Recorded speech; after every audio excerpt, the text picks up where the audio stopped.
ಮೊದಲನೇದಾಗಿ ವೀರರಾಣಿ ಕಿತ್ತೂರು ಚೆನ್ನಮ್ಮನವರ ಮೂರ್ತಿಯನ್ನ ಉದ್ಘಾಟನೆ ಮಾಡಿ ವಿಜಯಪುರ ಬಸ್ ನಿಲ್ದಾಣಕ್ಕೆ ನಮ್ಮ ವೀರರಾಣಿ ಕಿತ್ತೂರು ಚೆನ್ನಮ್ಮನವರ ನಾಮಕರಣವನ್ನು ಮಾಡಿದಂತ ಕರ್ನಾಟಕದ ಮುಖ್ಯಮಂತ್ರಿ ಶ್ರೀ ಸಿದ್ದರಾಮಯ್ಯನವರಿಗೆ ವಿಜಯಪುರ ನಗರದ ಜನತೆ ವತಿಯಿಂದ ಉತ್ಪೂರ್ವಕವಾದಂತ ಅಭಿನಂದನೆಗಳನ್ನು ಸಲ್ಲಿಸ್ತೇನೆ.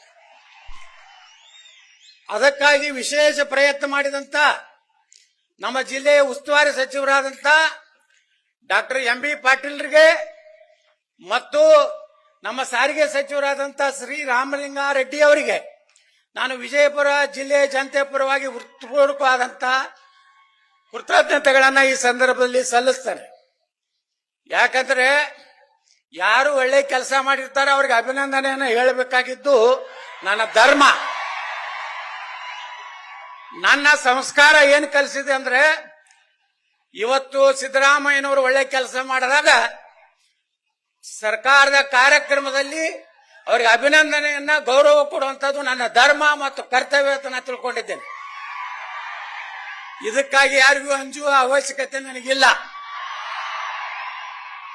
ಆದ್ರೆ ಅವ್ರು ಒಳ್ಳೇದು ಮಾಡಿದಾಗ ಅವಾಗ ಕೆರೆ ತುಂಬ ಕಾರ್ಯಕ್ರಮ ಮಾಡಿದ್ರು. ಬೇಗಂ ತಲಾಬ್ ಕೆರೆಯಲ್ಲಿ ತಾವು ಮುಖ್ಯಮಂತ್ರಿ ಇದ್ದಾಗ ನಾ MLC ಆಗಿದ್ದೆ. ಅವಾಗೂ ನಿಮ್ಗೆ ಅಭಿನಂದನೆಗಳನ್ನ ಧನ್ಯವಾದಗಳನ್ನ ನಾನು ಸಲ್ಲಿಸಿದ್ದೇನೆ.